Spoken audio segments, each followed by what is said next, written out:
नमस्कार, मी भाग्यश्री प्रधान आणि तुम्ही बघताय BMP ॲनालायझर। आज आपण अशा एका विषयावर चर्चा करणार आहोत, जो विषय आता सध्या तरी होणं अशक्य होतं। असं म्हणतात ना, वन नेशन वन इलेक्शन च्या ऐवजी आता one nation one election commissioner असं भारताची गत झालेली आहे। 3 व्यक्तींमध्ये चालणारा कारभार आता चक्क एका व्यक्तीवर येऊन थांबलाय। फेब्रुवारी महिन्यामध्ये अनुप पांडे ही निवृत्त झाली। त्यानंतर काही दिवसांनी राजीव कुमार निवृत्त होतील आणि त्यानंतर अरुण गोयल हे मुख्य आयुक्त, केंद्रीय निवडणूक आयोग मुख्य आयुक्त झाले असते काही दिवसानंतरच। तरी पण त्यांनी सहाय्यक आयुक्ताचा राजीनामा का दिला? ते कोण होते ते जाणून घेण्यासाठी आपण अगोदर ते कोण होते हे जाणून घेऊया। त्यानंतर आपलं विश्लेषण तुमच्या समोर मी मांडणार आहे। 8 मार्च रोजी केंद्रीय गृह सचिवालय अजय भल्लाळ, मुख्य निवृत्त राजीव कुमार यांनी दिल्लीत एका बैठकीला हजेरी लावली होती। त्या हजेरीनंतर काय झालं ते माहिती नाही, पण त्यानंतर 24 तासानंतर मुख्य केंद्रीय आयुक्त यांच्या संयुक्ताने केंद्रीय निवडणूक आयुक्त अरुण गोयल यांनी आपला राजीनामा दिलाय आणि तो राजीनामा राष्ट्रपती द्रौपदी मुर्मू यांनी स्वीकारला सुद्धा। अरुण गोयल हे कोण होते ते अगोदर आपण जाणून घेऊया। अरुण गोयल हे 1985 बॅचचे IAS अधिकारी होते। पंजाब हे त्यांचं केडर। 2020 ते 22 या काळात मोदी सरकारच्या अवजड उद्योग खात्यात ते सचिव अधिकारी होते। अचानकपणे 18 नोव्हेंबर 2022ला स्वेच्छानिवृत्ती जाहीर केली। त्यानंतर अवघ्या 24 तासात 19 नोव्हेंबर 2022ला त्यांची निवडणूक आयुक्त म्हणून नेमणूक झाली।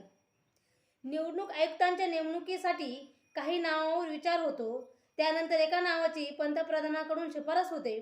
तिथून फाईल राष्ट्रपतींकडे जाते आणि त्यावर राष्ट्रपतींची सही होते। इतकी सगळी प्रक्रिया झाल्यानंतर निवडणूक आयोगाची नियुक्ती होते। पण इतकं सगळं झाल्यानंतर अवघ्या एका दिवसात ही घटना घडते आणि अरुण गोयल हे केंद्रीय निवडणूक आयुक्त म्हणून पदभार स्वीकारतात।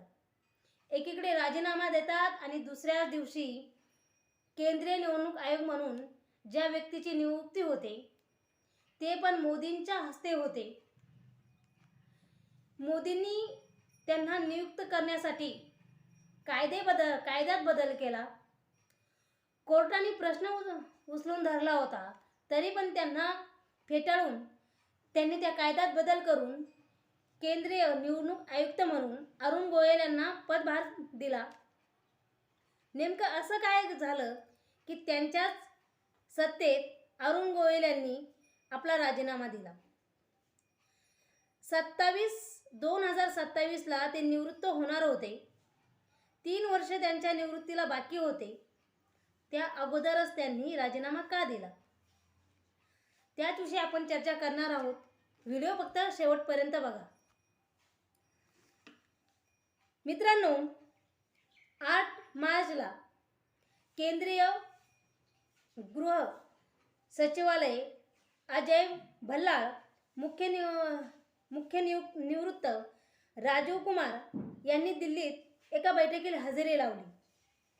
त्यानंतर असं काय घडलं की 24 तासानंतर अरुण गोयल यांनी आपला राजीनामा दिला। हे त्या मीटिंगमध्ये झालं हे अद्यापही कोणाला माहिती नाही। पण हो, मला असं वाटत आहे महाराष्ट्रात, भारतात जे काही या वर्ष 12 महिन्यापासून घडत आहे त्या सर्वांना कंटाळून, पुढे येणाऱ्या परिस्थितीला कंटाळून त्यांनी आपला राजीनामा दिलेला असावा। विचार करा, 1985 पासून शिक्षणाचा जीवावर, स्वतःच्या जीवावर, शिक्षणाच्या जीवावर इतक्या मोठ्या पदावर गेलेले व्यक्ती असे अचानक राजीनामा देणं शक्य नाही. 2-5 वर्ष निवडून येणाऱ्या व्यक्तींच्या दबावाखाली जर यांनी राजीनामा दिला असेल तर हे आपल्या भारतामध्ये लज्जास्पद गोष्ट आहे. जो व्यक्ती रात्रंदिवस अभ्यास करतो, अहोरात्र अभ्यास करतो आणि जोपर्यंत पदावर आहे तोपर्यंत त्याचा अभ्यास चालू असतो, त्याची बुद्धी तिथं सारखी सतत झटत असते अभ्यासासाठी, नियंत्रित वेगवेगळ्या कामांसाठी, तो व्यक्ती असा अचानक सहजासहजी राजीनामा कोणत्याही पदाचा देऊ शकत नाही. आणि केंद्रीय निवडणूक आयुक्त होणं सोपं नाही आहे. त्या व्यक्तीने त्यांच्या समर्थनार्थ, मोदींच्या समानार्थ असा राजीनामा देणं म्हणजे कुठेतरी पाणी मुरतंय का? कुठेतरी येणाऱ्या घडीला खूप मोठा धोका असं तर भासत नाही ना. येणाऱ्या काळात काहीतरी राज्यघटनेमध्ये बदल असेल, राजकारणामध्ये काहीतरी मोठा भूकंप होणार असेल, त्यासाठी तर अरुण गोयल यांनी राजीनामा दिला नसेल. विचार करा, मोदीजींनी त्यांना एका दिवसात राजीनामा देऊन दुसऱ्या दिवशी दुसऱ्या पदावर नियुक्त करणे, हे जर त्यांनी कशासाठी केलं असेल हे तुम्हाला आम्हाला माहीतच आहे. विचार करा तुम्ही, अवजड उद्योग खात्यात ते सचिव होते, लगेच त्यांचा राजीनामा देऊन दुसऱ्या दिवशी त्यांना नियुक्त करणे म्हणजे यामध्ये मोदींचं काहीतरी कारण होतं. मोदींना त्यांच्यापासून काहीतरी फायदा होणार होता म्हणून मोदीजींनी त्यांना नियुक्त केलेलं असावं. आणि आजही त्यांच्या राजीनाम्यामागे काहीतरी मोठं कारण आहे, काहीतरी मोठा राजकीय भूकंप त्यामागे दडलेला आहे, मला तरी असं वाटतं. आणि दुसरी गोष्ट, तुमच्या आमच्यामुळं झालेला प्रश्न, दुसरा प्रश्न म्हणजे तुमच्या आमच्यामुळं झालेला जो ईव्हीएम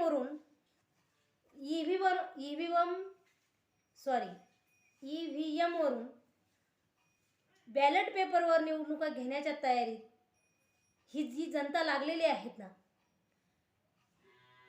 त्याचा निकाल पुढे कसा लागतो, त्याचा द्वेष, त्याचा कलंक आपल्या नावावर यावं नाही म्हणून त्यामुळे तर राजीनामा दिला नसेल. आता सध्या ईव्हीएममुळे जनता, मतदार अविश्वास दाखवत आहे ईव्हीएम मशीनवर. मला तरी असं वाटतं त्यामुळे त्यांनी राजीनामा दिलेला असावा. नाहीतर दुसरी गोष्ट आपल्या महाराष्ट्रात ती घडतच आहे. एकीकडे शिवसेना गटामध्ये पक्ष आमचा, हुकुमशाहीने पक्ष घेण्यात आलेला, ज्यांनी पक्षाची स्थापना केली त्यांच्याकडून हिसकावून घेऊन बंडखोरांनी तो पक्ष आपल्याकडे हिसकावून घेतला. त्या दबावाखाली येऊन त्याच लोकांना पक्ष त्यांचाच, या दबावाखाली येऊन अशी काही हुकुमशाही चालत आहे त्यामुळे त्यांनी राजीनामा दिलेला असावा. दुसरीकडे राष्ट्रवादी पक्ष ज्या लोकांनी अधोगती अधोरात्र त्या पदासाठी, त्या पक्षासाठी अहोरात्र झटणारे लोकांनी त्या पक्षासाठी काम केलंय आणि एकीकडे मध्येच काही लोक येतात आणि एक सल्ला करून तो पक्ष घेऊन जातात आणि हुकुमशाहीमुळे त्यांना तो पक्ष द्यावा लागतो. अशातला काहीतरी भाग म्हणून अरुण गोयल यांनी राजीनामा तर दिला नसेल. चौथा प्रश्न म्हणजे या सगळ्या गोष्टीला पुढे काय निर्णय घेता येईल, पुढे कोणाच्या दबावाखाली राहावं नाही यासाठी त्यांनी राजीनामा दिला असं वाटतंय. आता या सगळ्यामध्ये अरुण गोयल काय सांगतात ते माहिती नाही, पण या राजीनाम्यामागं, या राजीनाम्याच्या पाठीमागं सगळी हुकुमशाही चालली म्हणून त्यांनी राजीनामा दिलाय हे एक मात्र स्पष्ट उदाहरण आहे. आणि तेच उदाहरण आतापर्यंत सिद्ध करण्यात आलेलं आहे. जोपर्यंत अरुण गोयल म्हणत नाही की मी राजीनामा कशासाठी दिलाय, तोपर्यंत या राजीनाम्या पाठीमागचं उत्तर हेच राहील, हुकुमशाही, लोकांच्या दबावामुळे, केंद्राच्या दबावामुळे आणि येणाऱ्या परिस्थितीला पाहून हा राजीनामा दिलेला असावा, बाकी यात दुसरं काहीही नाही. व्हिडिओ कसा वाटला कमेंट करून नक्की सांगा. व्हिडिओ आवडल्यास लाईक करा, जास्तीत जास्त शेअर करा. आणि मित्रांनो, आपलं हे चॅनल नवीन आहे, काही चुका होऊ शकतात, काही चुकांना मी सामोरे जाईल. ज्या काही चुका होतील त्यात मी तुमच्या सर्वांचा क्षमस्व माफी मागते आणि माझ्या सर्व चुका सुधारण्याचा मी प्रयत्न करेन. तोपर्यंत इथंच थांबूया.